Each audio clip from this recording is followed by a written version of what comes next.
Deputy Prime Minister and leader of the People's Action Movement, Sean Richards, addressed several matters when he spoke with the news media following his statement on 26 April.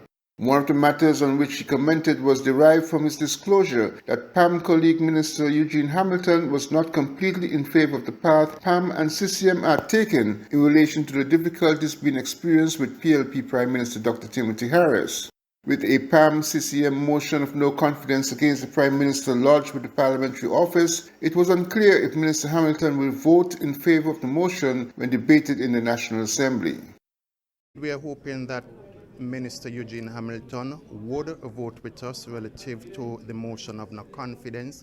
However, as I mentioned in my remarks, the People's Action Movement is a democratic institution, and indeed we live in a democratic society. If his conscience does not allow him not to vote in favor of the motion of no confidence, we do respect his right to do so. And how has all of this political, for want of a better word, instability affected the performance of each of the ministers in terms of the workload, work schedules, and that kind of thing? I do believe that in this current atmosphere, of course, there is much attention being paid to the politics. However, I can speak for myself and I can speak to other members of the government. We have been going to our offices on a daily basis and we have been attending to the issues before us, the important issues affecting the people of St. Kitts and Nevis. Meanwhile, Richards said the door of negotiations for Dr. Harris is still open. While I'm still hopeful, the recent attempts to get the Prime Minister to the table to negotiate with us in good faith have all failed. Maybe God has touched him and he has recognized that in the best interest of the people of St. Kitts and Nevis, that the right thing to do is to come back to the table and let us negotiate in the best interest of all the citizens of St. Kitts and Nevis. If he comes to the table, we are still open to negotiations. That includes withdrawing the month or not? If we're able to successfully negotiate with him, then of course the option is there of withdrawing it. If we're satisfied at the end of the day in terms of what we have negotiated with him, then of course there is no need to go forward with the motion of no confidence. The rift with the PLP Prime Minister, PAM and CCM have reported, comes out of the Prime Minister's failure to adhere to or implement the Charleston Accord and what they have said are Harris's deliberate actions that undermine ministers and their ministries. Glenn Bart reporting for SKL Newsline. The 10 days of mourning for the late Ambassador and former Premier Vance Amory is more a political ploy by Prime Minister Dr. Timothy Harris rather than a tribute to Mr. Amory, according to social activist and former government minister Dwyer Astafan. He made these comments during his weekly radio commentary on Freedom Radio on Wednesday. And no disrespect intended to Mr. Amory. Governors and premiers have been given 1 day of mourning. U.S. presidents typically get 1 day, maybe 2 days of mourning. So this 10-day mourning thing in memory and honor of Mr. Amory is not so much a tribute to Mr. Amory. It is a political stunt by the Prime Minister. He wants Richards, Brantley and the 4 others slowed down. He wants PAM and CCM slowed down. He wants a surging and resurging labor preparing for Labor Day, which is days away, to be slowed down too. The 10-day mourning period is related more to those things than to the person who lost his life. This is an abuse and a perversion of the office which he occupies, in my respectful opinion. Commenting on the motion of no confidence, Mr. Astafan said he does not think the motion would be brought before Parliament. Now, the motion of no confidence, once it is in order, has to be debated within 21 days of having been filed. But you can imagine how much heat there would be coming especially from the opposition benches in the Parliament if a motion of no confidence was to be debated. Most of that heat would be directed at Dr. Harris. Not all, but most of it. And I don't believe that he will have the appetite for that. So I don't believe any motion will be heard. My guess, therefore, is that before the expiry for hearing the motion comes, he will advise the Governor General to dissolve the Parliament, and we will have an election sometime between June and August. Mr. Asvan was commenting on the current political crisis in the country. More in subsequent reports. I'm Andre Huey for SKN Newsline. When visiting St. Martin, you want clean, affordable accommodations. You need Midtown Motel in the heart of Phillipsburg, a place where you can relax, take a stroll on Great Bay Beach, and that provides you easy access to great shopping. Midtown Motel, located on Front Street, Phillipsburg, St. Martin. Call Midtown Motel at 721-542-0614 and book your stay today. The SKN Newsline website now offers you more news. Log on to www.sknnewsline.com for local, regional, and international news. You can also watch the latest newscast and keep abreast with news in sports, all from sknnewsline.com.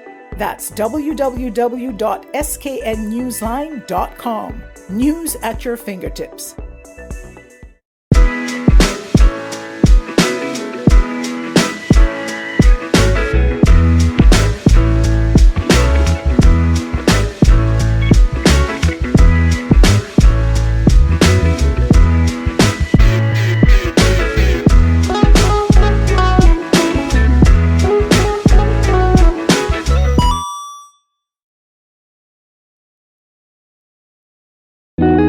Nestled between evergreen mountains and the Caribbean Sea on the island of St. Kitts is the Mill House Guest House and Convention Center. With breathtaking views, a rugged, beautiful shoreline, and immaculate manicured gardens make this the perfect location for your holiday, event, or wedding. With a large convention center, apartments with balconies providing stunning views, and a secluded cottage for larger family groups or honeymooning couples looking for some privacy. We have something for everyone. Book your stay at www.millhouseskn.com or visit our Facebook page, the Mill House Guest House and Convention Center, an oasis of tranquility.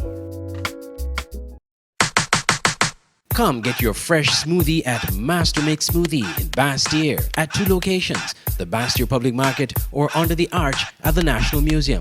Get a fresh, all-natural, healthy and tasty smoothie with flavors of your choice. Master Mix Smoothie knows the flavors that you like and mixes it all up for you the way you want it. Master Mix Smoothie, 2 locations, the Bastyr Public Market or under the arch at the National Museum. Master Mix Smoothie, always the real thing, always smoothie. The Premier's ministry informs that the mortal remains of the late Vance Winkworth Amory, former Premier of Nevis, ambassador in the office of the Prime Minister, will lie in state at the Theodore Hobson QC Court building on Thursday, the 28th of April, till Friday, the 29th. Her Honour, Mrs. Hailita Liburd, Deputy Governor General, the President and members of the Nevis Island Assembly, and the Cabinet of Nevis Island Administration will pay their respects and sign the Book of Condolences from 9 a.m. until 9:30 a.m. on Thursday, April 28th. The general public is invited to visit the courthouse to pay their last respects to the former Premier and to sign the Book of Condolences from 9 a.m. until 4 p.m. on Thursday, April 28th, and 9 a.m. until 3 p.m. on Friday, April 29th. The Office of the Premier, Mark Brantley, also disclosed this week that his monthly press conference, which was due to be held on Thursday, has been postponed in respect to the days of mourning for Ambassador Amory. Vance Amory is the longest-serving Premier of Nevis from 1992 to 2006 and again from 2013 to 2018. I'm Andre Huey for SKN Newsline. If PAM and CCM forms the next unity coalition government in St. Kitts and Nevis, settling the revenue sharing issue under the Citizenship by Investment program will be a priority, said Sean Richards, leader of the People's Action Movement. Speaking with the news media following a statement on the motion of no confidence against the St. Kitts and Nevis Prime Minister, Richards, who is also the Deputy Prime Minister in the three-party coalition Team Unity government, believes it is a fundamental matter to be resolved with the CCM-led Nevis Island administration. You would recognize from all that we have said thus far that one of the issues of primary concern is the sharing of the revenues from CBI between St. Kitts and Nevis. Therefore, it must be a priority for us. The CBI revenue sharing issue is a major sore point that soured the relationship between the CCM and the PLP Prime Minister, Dr. Timothy Harris, who, according to the CCM Premier of Nevis, has failed to implement an agreement signed through the Charlestown Accord. Glenn Bart reporting for SKN Newsline.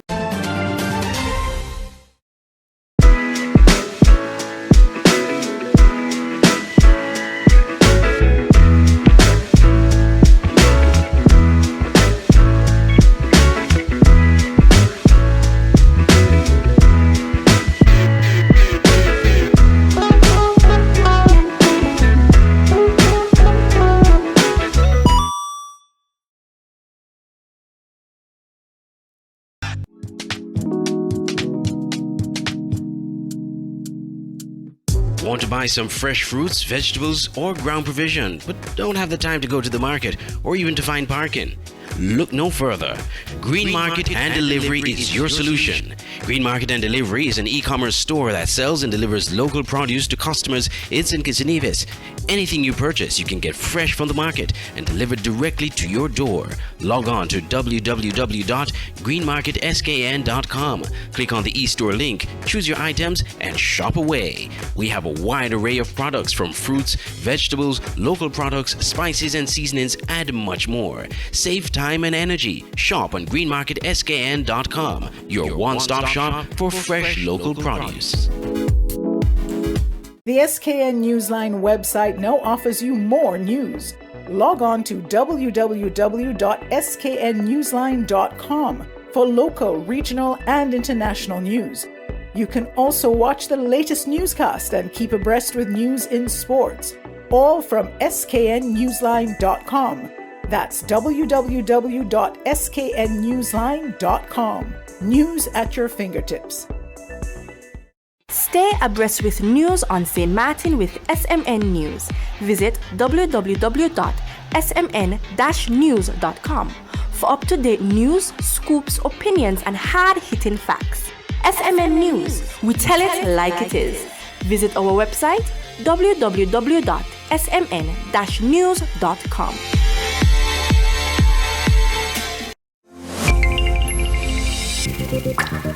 An open interactive event can be described as tremendous, effective, on par with any conference around the world.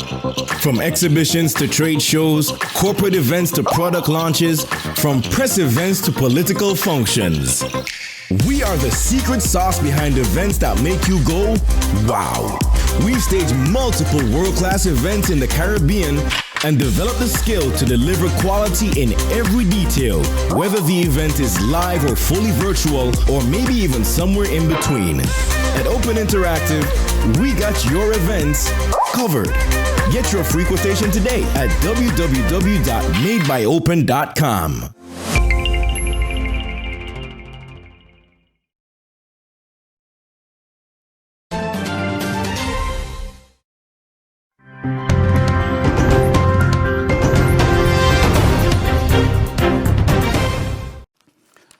The Labour Minister is insisting that he will properly scrutinize work permits applications for overseas workers to ensure Jamaicans are not at a disadvantage.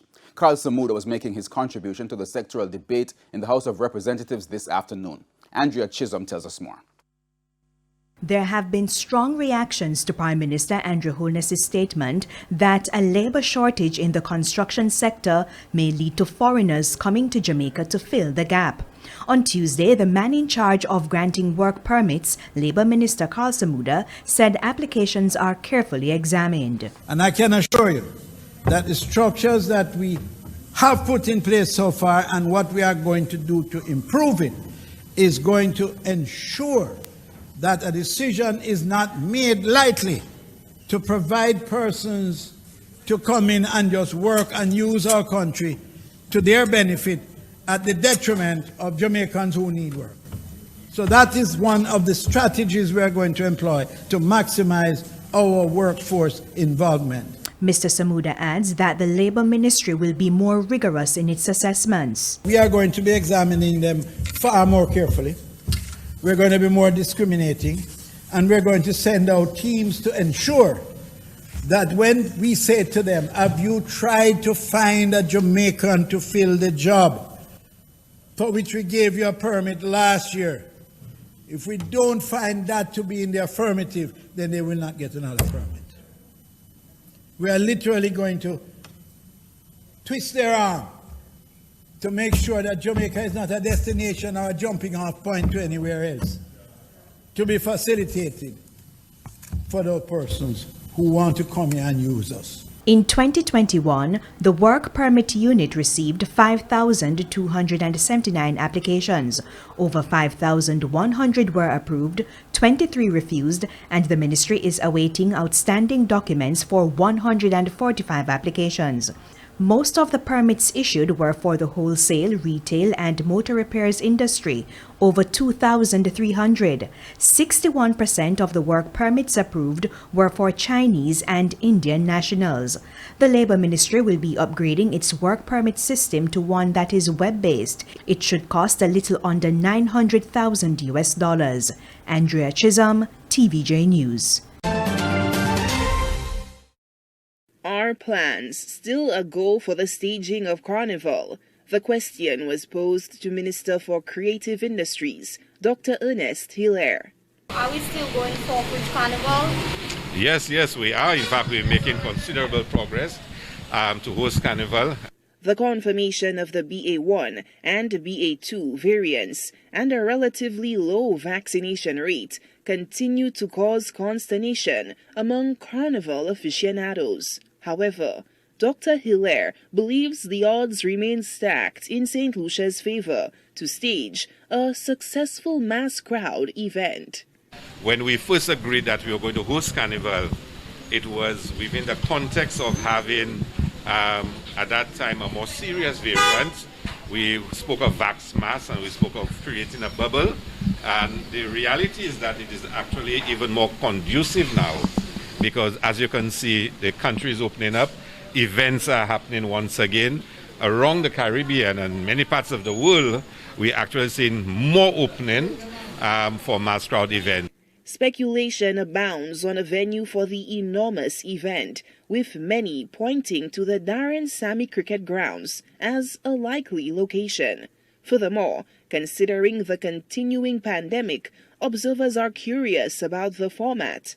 Dr. Hilaire shed some light on what Carnival Monday and Tuesday could hold for revelers. We are actually better placed now for us to be able to have Carnival in a more traditional form. I think there's a strong case now to be made to say that Carnival should be, as much as possible, in its traditional form. According to Hilaire, the guidance of health officials and the overall climate leading up to the cultural celebrations will be instructive. Of course, these matters are always done in consultation with the Ministry of Health, and the CMO will be doing so. But, we are always very clear that we need to start moving on and to ensure that, we open up all sectors in St. Lucia. The creative and entertainment industries are slowly rebounding from the impacts of the crisis, with the advent of increased capacity at venues. The sector remains buoyed by the expectant rewards from the staging of Carnival 2022. Solange Alfred, HTS News Force.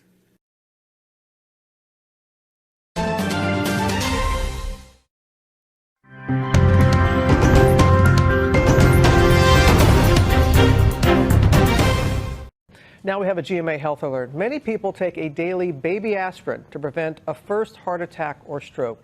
Now, a top physicians group is rewriting the conventional wisdom, advising against taking it for many, including those over 60. You know, our chief medical correspondent, Jen Ashton's going to weigh in on this because It's coming as a surprise to many, but you say this is long time coming. It's been being debated, Robin, for pretty much 20 years in the world of cardiology, but now the U.S. Preventive Service Task Force making it official, changing their recommendations, but not for everybody. This is for a certain group of people, 60 years of age and older, who would be taking this to prevent their first heart attack or stroke. Why? They found the risks in that age group outweigh any of the benefits. And as you've heard me say for about a decade, it's always about risk versus benefits. So very, very important. People under the age of 60, if they are at higher risk, meaning a greater than 10% risk over the next 10 years of having a heart attack or stroke, they should continue. So this is not for everyone, but it does affect almost 29 million people. Okay, so if you're someone waking up this morning and you're about to take that aspirin, do not discontinue any aspirin regimen unless you have spoken to your physician. Again, this is something that is for a select group of people, but we have to remember there are benefits in certain people. This is not for everyone, so this is not a one-size-fits-all approach, but talk to your cardiologist, talk to your healthcare provider if you have been told to take it. I know you're going to be talking about this on Yes, we GMA3 will. this Again, afternoon. you Okay, bet. Jen, thanks so much.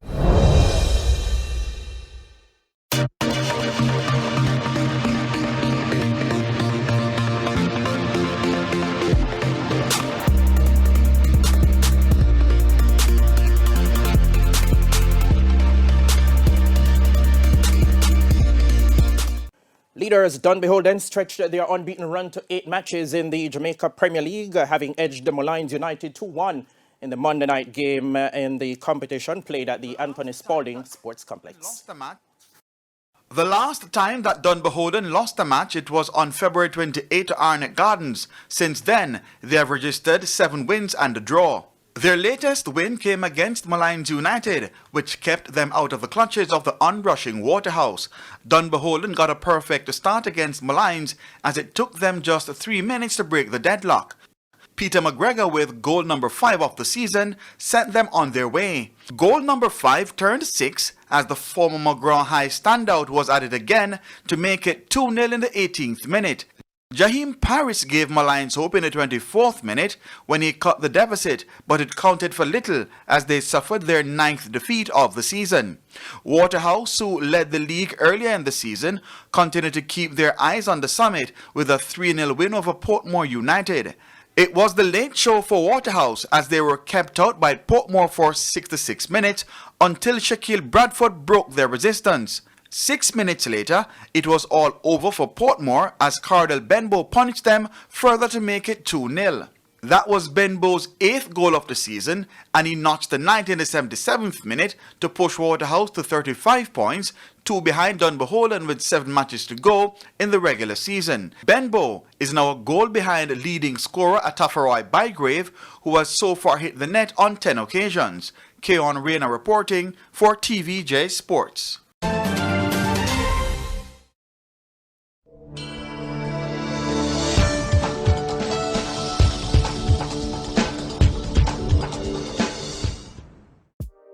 Welcome to the SKN Newsline Weather Report. I am Janil Boone. Here is a look at the 4-day forecast for St. Kitts and Nevis.